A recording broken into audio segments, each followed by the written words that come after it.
Okay, hello po and welcome sa isa na namang walang kwentang video natin. Walang kwenta. Walang kwentang video natin ngayong araw, and for today's video ay pag-uusapan natin ang video na naman ni Serapi, ni Idol. Okay, nasaan na yun? Wait a minute, kaping mainit. So, ito yung hearing. Kuha lang tayo ng isang clip dito sa News 5 Everywhere. Okay, lakihan natin ng onte. Nakalagay dito, motor taxi driver na ninakawan, tinangkang molestyahin ang pasahero. So, try ko nga yung motor dito, okay? Motor taxi driver na ninakawan, tinangkang molestyahin ang pasahero, pinasibak. Parang pinsword. Pinasibak ni Senator Tulfo. Ayan, kailangan sibak, not suspension. Okay, yan, yung nanggagaliitin na naman, si Idol. Ayan. Yung violet. Take note, ayun. May violet na nakasulat dun. Okay. Pakinggan muna natin si Idol nyo. Mr. Senator, alam niyo na yung kaso na ilapit sa akin, ano? Yung isang rider ninyo, nag-attempt na i-rape yung kanyang pasahero at tinakap. Yun, yung nagreklamo daw sa kanya. Ano kagad yung pinasok agad niya yung inilapit sa amin. Si Super DM, lumapit po sa inyo. Baka gusto niya rin pakinggan. Ilang linggo na nagda-daily dose of Tulfo. Baka gusto niyo pong pakinggan. Viral na rin, dami na nanonood. Yung ibibida niya yung programa niya dahil viral eh. Ano nga naman, alarming nga naman yung kaso na yung lumapit. Yung tinangkang gahasain nung rider, okay?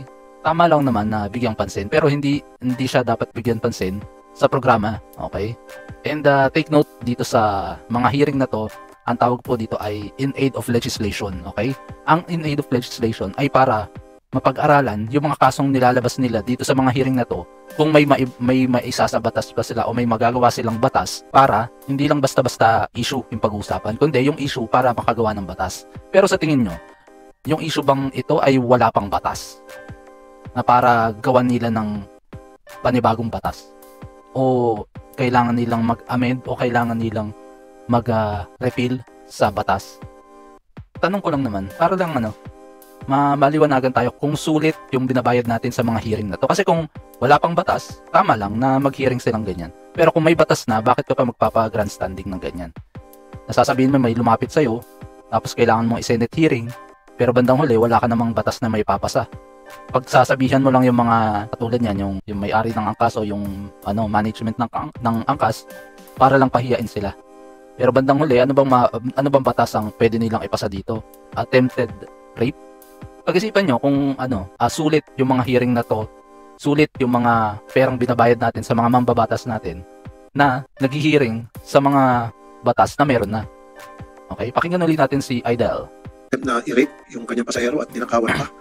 Yes. Ni-rape at ninakawan pa. Sa tingin nyo, walang batas tungkol sa rape at saka sa pagnanakaw para i-hearing pa to at mag-grandstanding? Hindi lang naman ito ang kauna-unahan na nangyari na sitwasyon, okay? Yung rape at saka pagnanakaw. Bakit in aid of legislation pang ang gagamitin nyo para magpasikat? For Mr. Senator, we've been informed and are aware of Okay, and then yung pong complainant nag-file ng blatter and then nag-reach out sa inyo, Sa tingin ko, pwede nang hindi na blatter. Kasi alam ko yung blatter sa barangay eh. Pwede na kagad silang mag-file sa police eh. Kaya tapos sinasabi niya siyang last recourse. Tatagutaguan nyo hanggang sa pati kami, pinagtatagutaguan nyo. Pati kami. Pati daw sila sa Rapi Tulfo in action, pinagtataguan nyo. Okay, pakinggan natin yung sagot ni Angkas. Ganun bang patakaran nyo? Napagtatakpan nyo yung mga nagkakamali yung rider? Your Honor, Mr. Chair, Mr. Senator, definitely po, hindi po ganito yung patakaran namin sa angkas. Pero, Mr. Senator, unahin ko na po, gusto ko pong, on behalf of the company, kami po ay humihingi ng paumanhin. Hindi lamang po sa, hindi pag-appear po, sir, doon po sa proper forum, dito po sa ating show, but also doon po sa delay na Parang pasimpleng pagbira simpleng pambastos kay Tulfo eh. Yung not the right forum, yung programa ninyo. Di ba? Kasi sinasabi na ni Tulfo bakit hindi kayo sumasagot sa amin? Okay? Well, humingi naman siya ng tawad sa sa pagkakamali nila. Hindi niya sinagot kasi gusto niyang sumagot sa proper forum, sa tamang hearing, hindi sa RTIA, kasi ang RTIA may choice ka na humindi dahil hindi yun yung proper forum, okay? Dahil sa RTIA, maritesan lang, okay? Hindi sila naka-under oath doon. Kaya yung mga nandoon pwedeng magsinungaling, okay? Yung mga nagrereklamo doon, yung mga nasa PTA, yung mga magulang na nagrereklamo doon, pwedeng chismis lang yon kasi hindi sila naka-under oath, katulad ng mga nilabas na dokumento daw, kuno, na inilabas doon sa hearing, yung yung mahabang listahan, yung ganun. Yung parang, sabi ko nga, parang magician yung naglalabas ng panyo sa bibig. Si Idol Rafi naman naglabas ng dokumento ng mga reklamo dahil sa PTA. Magic! Ganun din. Kaya hindi yung totoong reklamo. Kaya etong sa Senado, kaya sila lumabas dahil isa to sa proper forum. Pero kung tutusin nga kung may batas na tungkol dito, hindi pa rin to yung proper forum Pumunta na kayo sa tamang lugar, sa korte. May pagtatangkang rape, may pagnanakaw, di kasuhan. Alam ko mahirap sa babae yun dahil nangyari sa kanya, di kasuhan na kagad, pero hindi to yung proper forum para mag-hearing tungkol dito sa kasong ito. 'Di ba? Okay, let's play. Ito parang humble pa si Angkas na sinagot niyang walang kwenta yung programa niya. Dahil hindi yun yung proper forum kaya hindi kami sumagot. Nangyari po na. No, forget about my show. Yeah. Forget about it. Forget about my show. Tapos mamaya ibibida niyo pa rin yung show niya. Talagang si Idol ang lupit mag-isip no? Forget about my show. Hindi kayo lumapit sa show ko Hindi niyo sinagot yung show ko Ayun ang pinagmamalaki. Pumunta sa akin yung complainant as a last resort. Dahil nga hindi pinapansin. Dumaan siya sa proseso and Kasi si JB Ayers ito bilib na bilib kay Rafi Ay, kay Idol galing na ito mag-explain. what is that proseso? Pumunta siya muna sa barangay, nagpa-blatter, pumunta siya sa PNP, pa-blatter, and then tinawagan kayo para kunin yung pangalan ng rider ninyo sapagkat ninakaw yung wallet at saka cellphone. Nandun yung mga information about the rider. Tapos kinukuha sa inyo, ayaw nyo. Pakinggan siya, ayaw niya mag-cooperate, pinaikot-ikot siya, and then bumalik sa PNP. PNP, pinuntahan niya para PNP na mag-request sa inyo na ibigay yung information so that, kung sino yung rider na, so that she can file a case. Pero sabi nga niya, siguro yung mga pulis kailangan din ng bigyan ng unting impormasyon din. Yung mga tinatalakay din ni Attorney Libayan. Sabi niya, hindi naman porket hindi mo kilala yung isang tao na gusto mong sampahan ng kaso, ay dapat, kasi siguro iniisip ng mga pulis, wala tayong pangalan ng kung sino man ang gusto mong ireklamo at sampahan ng kaso. Pero sinasabi nga rin ni Attorney Libayan, pwede naman na magsampa ka agad ng kaso, tapos isusunod mo na lang yun by the time na malaman mo yung kung sino man. Pwede kang sabihin mong pangalan mo John Doe, di ba?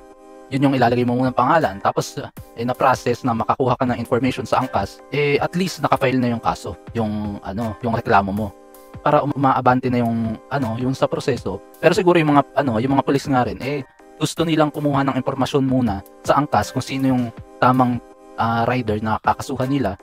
Tapos saka sila magfa-file, na sa tingin ko yun yung ginagawa ng PNP, na gusto nila eksaktong pangalan ng rider para maikaso.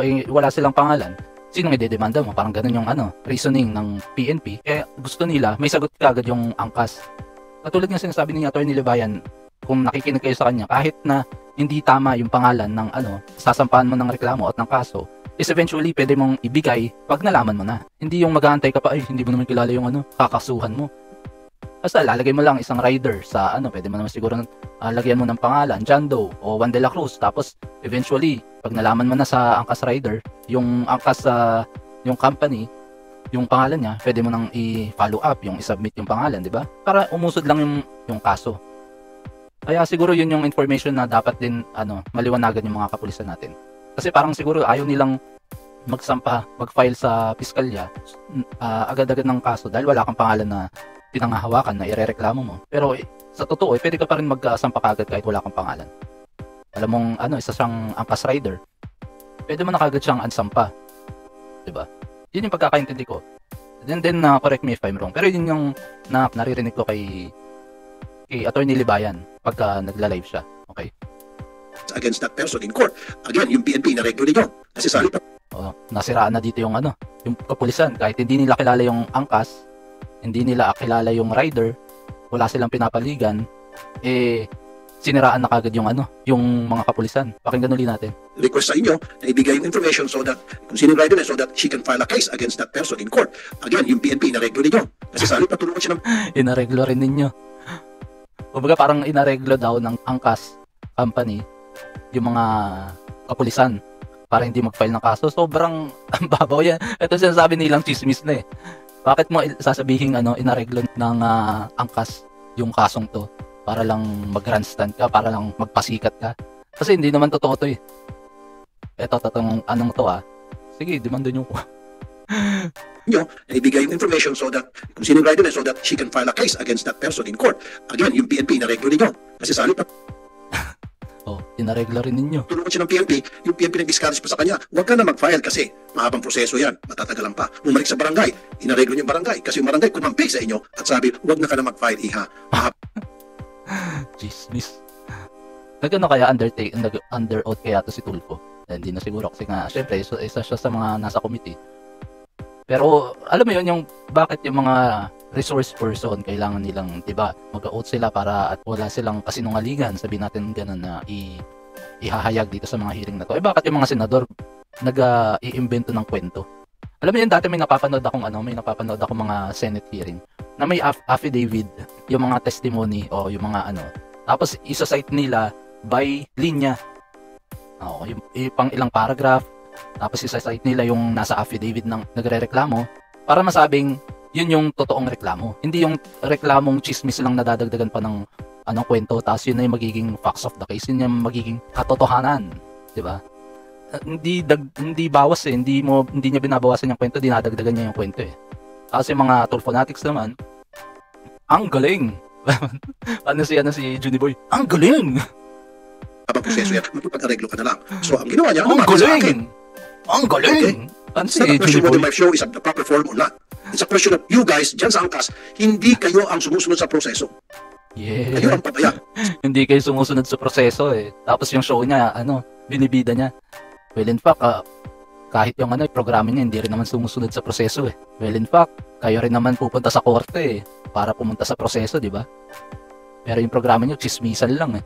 Kahit nasabihin natin yung ang issue ay seryoso, okay, sa RTIA, hindi sila under oath, okay? Kaya may mga facts of the case na pagdating dun sa sa programa ay pwedeng dagdagan para lang maging exaggerated yung kwento.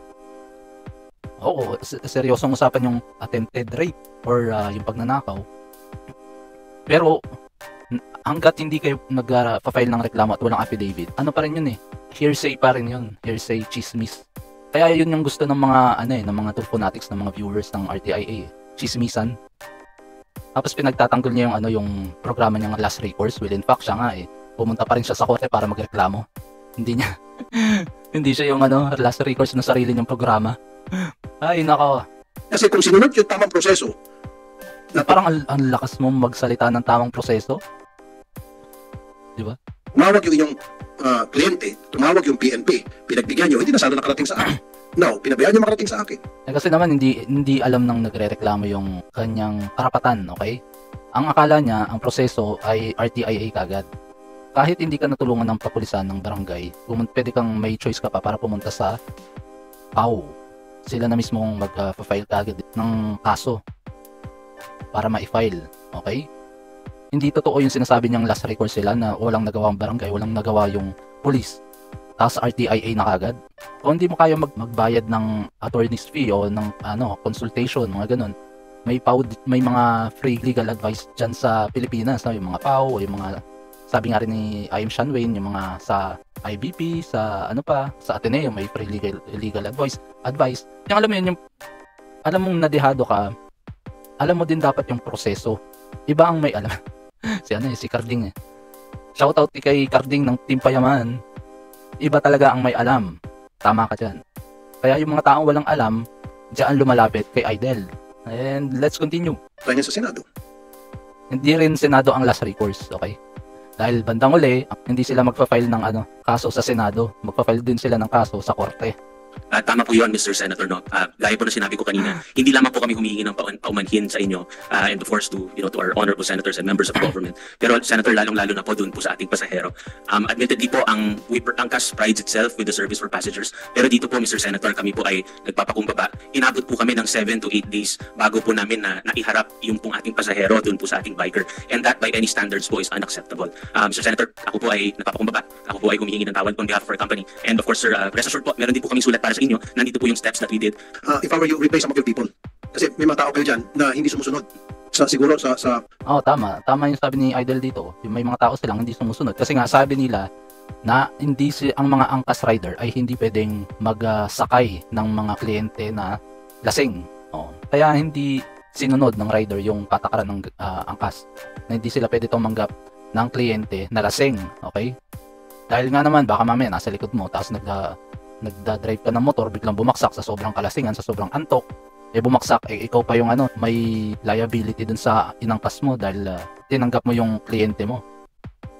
Yun din yung parang eye-opener sa mga rider na wag na kayong tumanggap ng kliyente sa kakatiting na perang ibabayad sa inyo. Pagka may masamang nangyari, mas kayo pa yung magbabayad sa kliyente.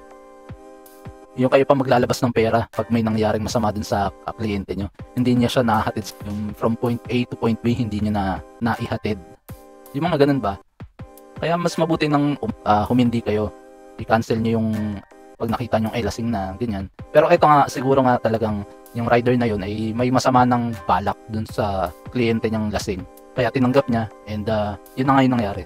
Pero yung reklamo na ito dapat na naaaksyonan hindi sa RTIA pero sa hukuman, sa maparusahan sa hukuman, hindi yung pagpapahiya sa RTIA o sa Senado.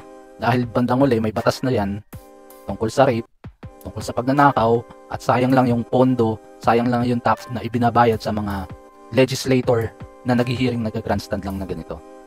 Kaya nga bandang huli itong angkas na nandito ang lagi niya lang sinasabi is pasensya, sorry, ipagpahuminhin niyo na. Ang ganda na lang sila ang kaya lang din nilang gawin dun sa rider ay administratively isuspend yung rider kasi na ang mga riders ay hindi nila mismong tauhan. Sila ay partners lang. Hindi sila employee ng angkas. Parang partners lang din. If isususpend ka, tapos pwede kang nilang tanggalan ng partnership, ng parang ganon, para hindi ka na affiliated sa angkas. Pero hindi ibig sabihin na administrative lang yung pinataw sa kanya na suspension. Pwede na ang angkas na mag-file din ng criminal. Dahil ang nagpa-file ng criminal ay yung mismong nagkaroon ng first-hand experience dun sa ikakaso mo. Okay? Kaya yun din yung pagkakamali ng angkas na hindi sila sumagot kung sino man at nagbigay ng impormasyon doon sa rider. Okay? Pero hindi naman tama na ibigay nila yung impormasyon na yon sa RTIA. Okay? At yun din ang pagkakamali ng angkas na hindi nila binigay yung pangalan ng rider sa mga pulis. Kaya yung mga pulis, dinis-encourage siguro nila na wag mo nang mag-file ng kaso hanggat walang pangalan ng rider. Parang ganoon. Well, in fact, pwede ka nang mag-file ng kaso kahit na mag-imbento ka muna ng pangalan dahil may nangyaring krimen, okay? May nangyaring attempted rape at saka pagnanakaw. Okay? Yun yung sanang impormasyon na medyo i-improve ng PNP. Na hindi porket wala kang pangalan sa ikakasuhan mong na-trauma na yung magrereklamo, kailangan mo pa bang mag-antay ng pangalan? Pwede ka na mag-file ng pangalan. Tapos eventually, pag nalaman nila yung pangalan, pwede naman nilang i-follow up yun, di ba? So, yun lang.